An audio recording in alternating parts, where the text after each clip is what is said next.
Hello and a very warm welcome to this edition of Rising Stars. I'm the Kamoza. Now, a study I was reading says that Indian fashion e-commerce is likely to grow fourfold to $30 billion. And this by the year 2020, that's almost 2 lakh crores. And it also says that 2 out of every 3 products sold would be branded apparel. Now, whether it's Amazon, Flipkart, the Flipkart-owned Myntra or Jabong, the focus on the fashion business has only grown over a period of time. Myntra, of course, is now going offline as well, opening up brick-and-mortar stores to increase the visibility of their high-margin in-house brands. And within the fashion e-commerce space, there is also Fynd, which brings the latest in-store fashion online and offline to online business, really. It sources products from various brands and puts them up for sale. So how has the business done so far? Let's find out from Shah, one of the 3 founders of Fynd, all products of IIT Bombay. Great to have you with us, Harsh. Welcome. Thank you so much. Welcome to Rising Stars. Now tell me, by way of USP, this is something that you started late 2015. 2015, that's right. What was it that you were going after? Because there's already all of the stuff that is being done in the fashion online space, whether it's an Amazon or a Flipkart. So why are these people who are doing business with you, or the stores who are selling fashion, why would they want to come with you to sell their stuff and not go there or perhaps create their own? Sure. So let's say I own a store on Linking Road, right? I have a nice 500 square feet of space where I am able to stock up to 1,500 products of my own for sales.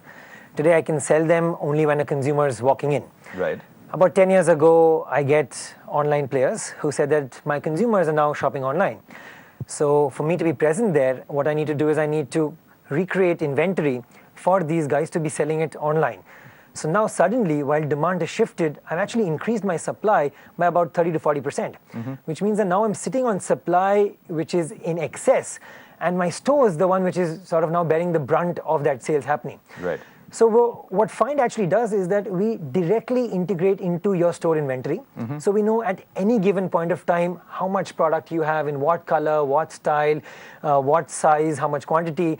And we use that same stock which you can sell in your store also to sell online. All right. So it's essentially using the same product, the same supply. So in a sense, you're maintaining their inventories. Right. How many stores do you have on board, and how difficult has been this exercise to maintain inventories for the kind of stores that you have on board? So I think it's been about 4 years since we started working with traditional brick and mortar retail stores. Right. We now have about 200 odd brands across 8,500 stores in the country. Okay. And for all of them, we have real-time integrations that we've built in. Right. By way of the work that you had to put in the technology, setting it up, what was it that really posed a big challenge at that time? I think what happened is, I think the retail space, the players in the retail space, all of them have multiple different systems that they use, either at the point of sale level, ERP level, CRM level, and the same systems are also deployed differently by different retailers.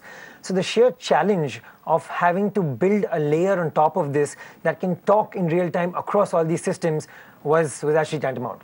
So we've gone system by system, brand by brand, store by store, building these inventory integrations so that we're at a position where we can know what is available and give that information back to the retailer and manage that inventory for them. Right. So what's the feedback been like? What have been the sales? How have you gone up? Because obviously discounting is something that everyone expects in this space, but you're not going down that route at all.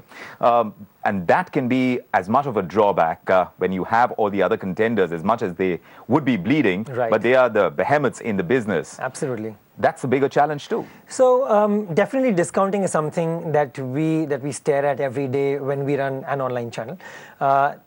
What that results in is that we have to pick and choose a customer segment which understands our proposition of fresh fashion and delivering from your closest store so that it comes very fast to you. So if you see our customers are north of 20 to 23 years of age, which have significantly better and actually higher disposable incomes. They value convenience, they value fresh fashion much more than a discount-hungry customer. So this results in us having better customers, lesser returns, lesser cancellations, higher ticket sizes, and more importantly, loyal, profitable sales. Right. When we work with brands, we promise them that the pricing that is there on Fynd is the same that is in their store.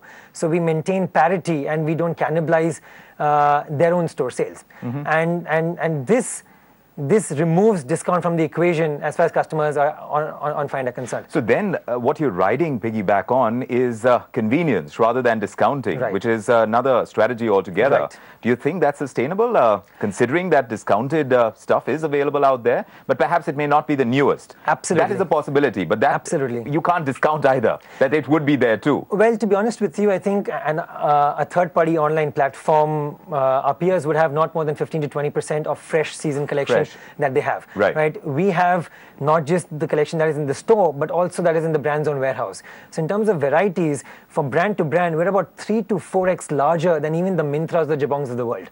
To give you a stat, out of all the stock that comes to us today, we have 6.4 million products that you can buy on Fynd. And that's in 1 year without spending a single rupee in warehousing, inventory, whatsoever. So the sheer variety that Fynd offers with fresh fashion is something that we extend to our consumers. And let's not forget that retail today is still 90% done offline, which means consumers are buying the price in the store for 90% of the purchases. Right. So that doesn't take away the fact that the complete market is going towards discounting. Which is what I was asking. Why are these customers who are just north of 2022, like you mentioned, not going to the stores and picking up stuff? And if they are increasingly going to do that, considering that the stores are in the vicinity, why would they come to a platform like yours? I think as a race, humans are becoming lazier day by day. I think even if something's there next to me, I'd like it to get delivered to me. So the convenience of having instant deliveries, trials at home, recreates the experience that you have in the store. Right. And so there's a good chunk of offline consumers that we're getting onto Fynd. So you're doing the trials, etc. You're giving them a chance to do that all at home as well. Right.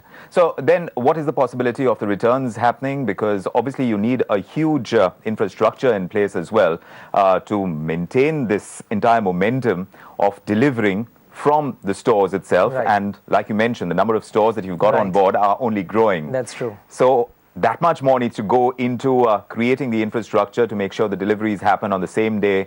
How have you worked towards that? So we work with very good third-party logistics companies. We have a very great understanding at the retail store level in terms of picking and packing processes. The store guys do that for us. They keep it ready. Our delivery partner walks into the store, picks up the product and delivers it to you at home. Coming to your point on the whole returns issue, which a lot of our peers are facing, north of 30-35% returns, I think two things work in our favor very well. One is that our customer segment is a good customer segment, right? When they're buying something, they know that they're going to keep that. Secondly, it's predominantly branded products. So the genuinity of the product is not in question. And because it's coming so fast from the store next to you, my probability of it being returned or my mood not being there when I bought the product versus when I received the product has resulted in our returns being close to 12 to 15%. Right.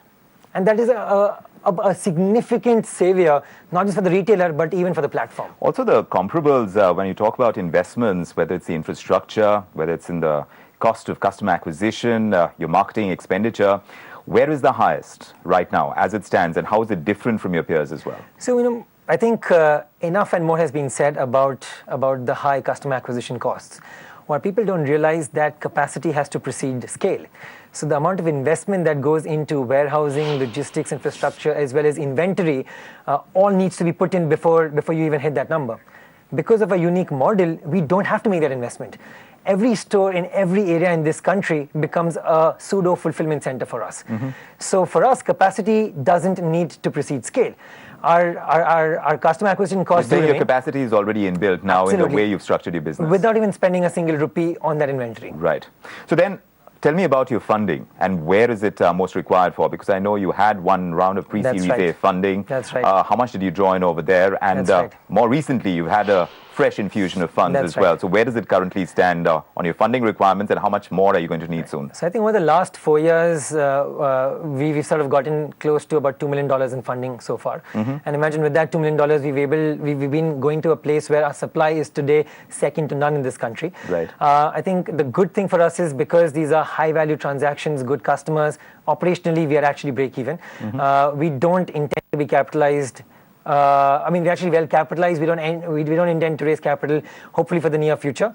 If someone asks and comes to us, of course, we're not ones to say no, because I think consolidating the position that we have becomes very critical. Is it about consolidation or is it about expansion? Because I also know that you're interested in going deeper into Southeast Asia. You want to get into the Philippines as well. Right. So tell me about your expansion plans, whether the current structure, whether your current funding is going to let you do that, or you're going to need much more in the future. Also your GMVs, etc. All of this, is it adding up to the entire business structure? So I think when you look at areas of expansion and we sort of back calculate the costs that are related to that expansion, I think because the way our supply is built out, I think we don't need investments to start in a country, in a new country. We use a product that we have called Fynd Store, which is the in-store omni-channel product, which doesn't require us to go out there and get customers on the Fynd platform. So we intend to launch outside of India using the Fynd Store product. The Fynd Store product, as I understand it, is just going to help customers when they're inside the store to understand what is available out there, whether a certain size or a certain color. They know what's available in the store while they're out there shopping. But here is where you don't want to play the delivery game at all. Is that what you're saying? No, that's not completely true. So to be honest with you, when you're walking into a store loses 10 to 12% of their sales because of out-of-stock sizes or styles. Right. Now that is a big chunk and a big opportunity that is there for us. You walk into a store in Palladium, chances are that size which you don't find there is available in the store on Linking Road. So can I get it from the Linking Road store and deliver it to you at your house? And that becomes another opportunity that Fynd Store really captures. Right. So you have the new product that you're hoping to really take off from when you talk about your entire expansion play, and your GMVs are already on the rise. The business is looking good. Obviously, good. Yes, absolutely. So we wish you great luck going ahead, but we are going to check with you a little later on through the year to see exactly how this is growing, because there are as many headwinds as there are tailwinds, as we've seen. There always are. And discounting has been the death knell for so many different companies, and that's not the space that you're in. Good luck going ahead. Thank you so much. Thank you so much for joining us. Our rising star today, that's Shah, and we will be hoping that they will do great things in the future, and we're watching the online fashion retail space very, very closely. But for the moment, I'm Vikram Oza from me and the team. Thanks for joining us on Rising Stars.